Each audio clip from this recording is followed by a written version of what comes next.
This is the Chijon family, shortly before their trial in 1994. The gang consisted of 7 people suspected of the most brutal crimes ever committed in South Korea. Their arrest was only made possible by the courageous actions of one of their victims, who managed to escape mortal danger and put an end to their reign of terror.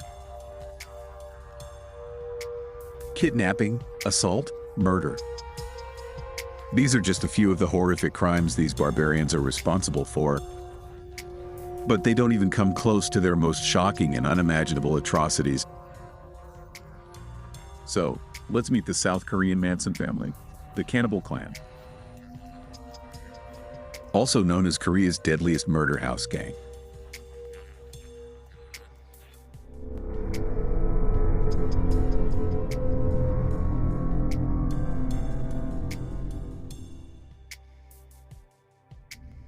As the police watched the manic Lit Jong-soo recount the last days of her life, their first assumption was that she was under the influence of illegal drugs.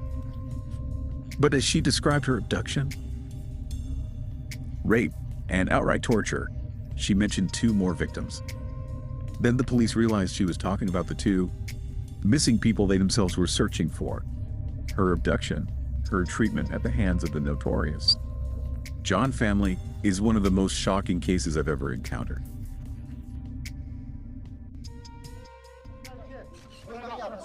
네, 정말 지금 심정 어때? 자, 저 그렇게 잘 생각해요. 자, 스스로 이렇게 줘야 되죠. 알았어요. 지금 야, 이상한 생각이야. 나 진짜 죽일 사람 따로 있었는데 엉뚱한 사람만 죽인 것 같아.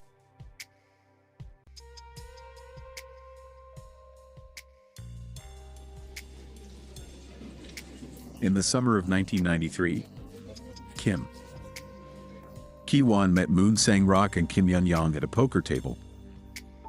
It was a meeting that would change their lives forever. As it turned out, all 3 shared one thing in common: a hatred of the rich. They then decided to form a gang to fight those they hated so much, and their doctrine was simple yet clear.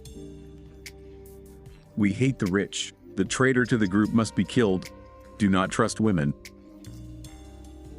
Not even your mother. 어머니 모시라 그랬어요. 어머니 다 뛰어들 그랬어요. 어머니 되세요. 저기 어머니 되세요. 범인들 나랑이 주소 나랑이. 내 사연을 못 죽여서 해야지. Kim Ji-won took over, and although they became known as the Chijon family, that wasn't the gang's original name.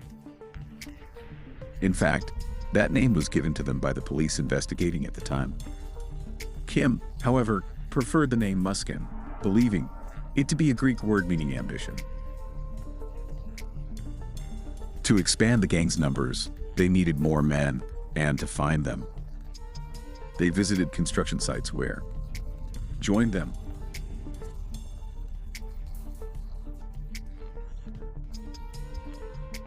As well as Kanwon Sub and Songbun-woon. Now that their number had reached 7, they began to develop a plan to replace Rich Man. But first, they needed a base of operations. 정말 죽일 사람 못 죽여서 하이면 더 많은 사람 못 죽였어. 이 집은 무슨 돈으로 지었어요? 사사하고 집 지은 거. 네? 너가 얼마나 받았어요? 저거한 돈으로 집 졌단 말이에요? It was decided to pool funds from each member of the group to ensure they had sufficient funds to implement their plans. To do this, they acquired guns, knives, balls, and 2 cars. Then they bought a house and built several cells in the basement, and also equipped an ominous incinerator. They devised a plan to collect 1 billion won, which at that time was just over $1 million US. To do this, they were going to kidnap and extort money from members of the upper class. The gang members trained each other intensively, and were soon ready to begin their criminal operations. All they needed was their first victim.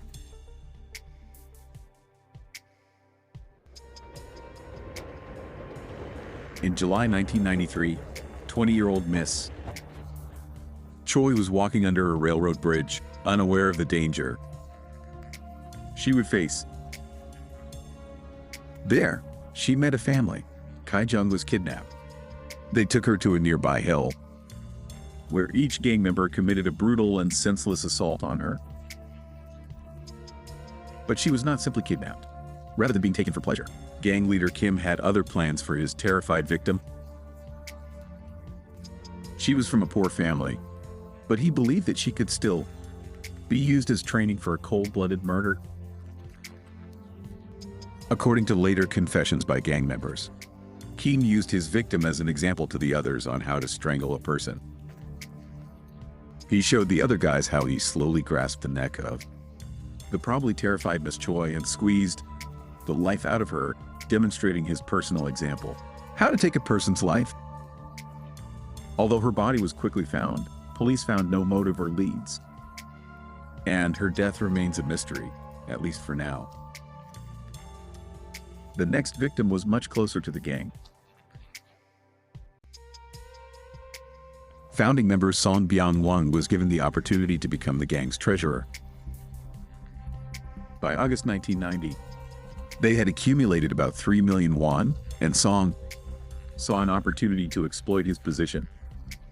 He took the money and ran. But unfortunately for him, he only managed to hide in the house of a relative, and it didn't take long for the rest of the Chijon family to find him. When they did, they had only one thing on their mind: retribution. Following the doctrine that a traitor to the group must be killed, they took Song Byung-won to a secluded area and brutally shot him. After several murders, they needed to find a way to identify South Korea's wealthy. For this, they needed a list. They got it from a disgruntled employee of an exclusive Seoul's Hyundai department store. The list, which they didn't obtain, contained the details of over 1,200 of Seoul's wealthiest car owners. And finally, the gang could target those they knew had a lot of money, but they soon suffered a major setback when they were caught off guard in the process. Kim Ji-won was arrested after the murder of Song Byung-won, but not in connection with this case. The arrest was related to an incident that occurred the night before Miss Choi's murder. Kim had abused his own niece, subjecting her to a horrific ordeal that left the victims with physical and psychological scars. The police were unaware of Kim's other activities, but despite this, they managed to put him behind bars, leaving the gang without its leader, the founder. Having obtained the list of owners of expensive Hyundais, the remaining gang members continued their path to wealth. But things did not turn out as they expected. When Lee Jong-soo was driving at night with her, the musicians were spotted by Ji Young's family, who saw the car the couple was driving. The gang decided they were their next victims. The young men were surrounded by cars and stuck on the road. After which, Mong Sang-rok pulled the man out of the car and brutally stabbed him, then beat him. Both victims were gagged and taken to the gang's incinerator. But this ordeal was only the beginning, and what awaited the couple was nothing short of a nightmare. By the time Ji Young's family demanded a certain amount of money for their release, the couple had been sitting with him all night. However, their methods of choosing victims left much to be desired, since the car they chose was actually an old, beat-up model. Realizing that they had no chance of getting the money they demanded, they decided to take out their frustration on the victims. Then the gang members took turns raping Lee Young-soo, and then moved on to her partner. The girl was forced not only to watch, but also to participate in murder of her own boyfriend. The fear, horror, and mental anguish she had to endure defy imagination. They ordered Lee to put a plastic bag over the guy's head and then suffocate him. The girl refused, and then Mong Sang-rok grabbed her hands, forcing her to hold the plastic bag and watch her boyfriend take his last tragic breaths. Before this, the young man was forced to drink a large amount of alcohol. This was done not only to ease his death, but also to cover up the murder. Then they took the couple's car, put Lee's boyfriend in the driver's seat, and drove the car off a cliff. Unable to calm down, they raped Lee again, in the same place. When the police found the car, they simply wrote it off as an accident, given the amount of alcohol found. After everything that happened, Yana convinced the rest of the gang to let Lee live. But they underestimated her determination and will to survive. Just a few days later, the Chijon family saw their next target. They spotted a wealthy middle-aged couple in a Hyundai. But once again, they overestimated their victims and soon realized that they were not as rich as they thought. The couple, known as Mr. Seo and Mrs. Park, did not have the 100 million won that the gang was demanding for their release. However, Mr. Seo promised to get the money if given enough time. Despite only managing to raise 80 million won, the gang accepted the money and ordered Mr. Seo to pick it up. He went to meet a friend to get the money, assuming he needed it for urgent medical surgery. But after receiving the money, he calmly told his friend that he had been kidnapped. However, this attempt was in vain. When the man returned to the gang, they decided to break their promise to release the couple, instead choosing to take their both lives. The Chijon family forced Lee Young-soo to do. They gave her a gun and told her to shoot them. A short time later, Mr. Seo and Mrs. Pug were dead. But what the gang did to their bodies defies comprehension and is one of the most horrific crimes South Korea has ever seen.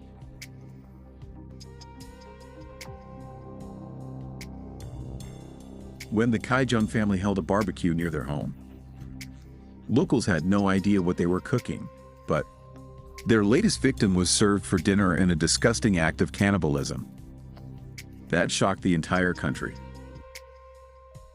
나 인간이 아니야. 혼자 먹었어요. 잠깐 먹었어요? 아니 저 안 먹었어요. 왜 먹었어요? 인간이 포기하려고.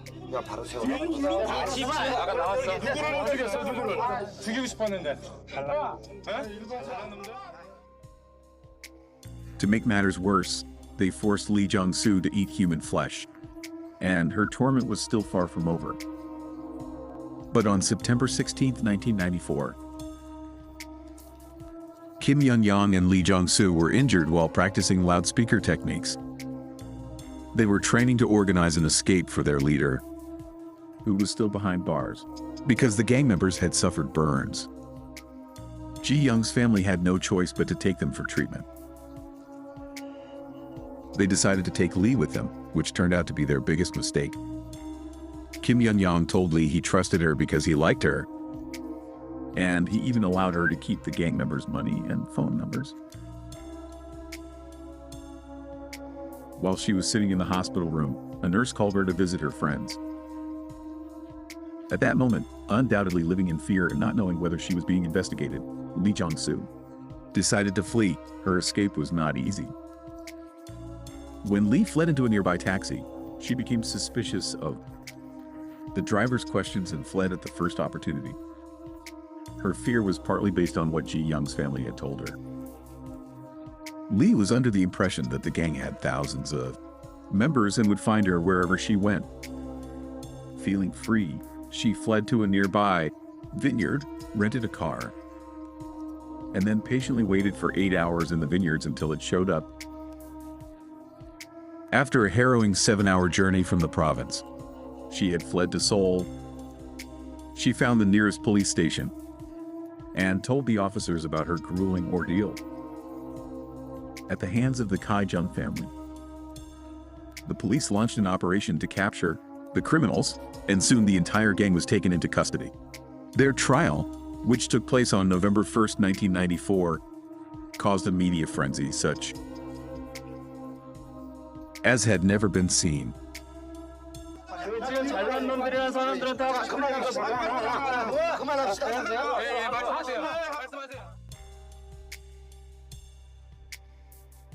Not one of the 6 gang members who stood trial showed any signs of remorse for their most heinous deeds. In fact, they seemed to gloat, regretting only that they had failed to kill a sufficiently wealthy man. Each of them was found guilty and sentenced to the harshest penalty in the country: the death penalty. On November 2nd, 1995, almost exactly a year after the trial ended, all members of the Chijon family were executed. Of course, one victim still lives, Lee Jong-soo, a man who showed extraordinary courage in the face of such atrocities. 3 decades have passed, and it's unknown how these crimes affected Lee, but we can all rest easy, knowing that these cold-blooded, cannibalistic killers will never have a chance to strike again.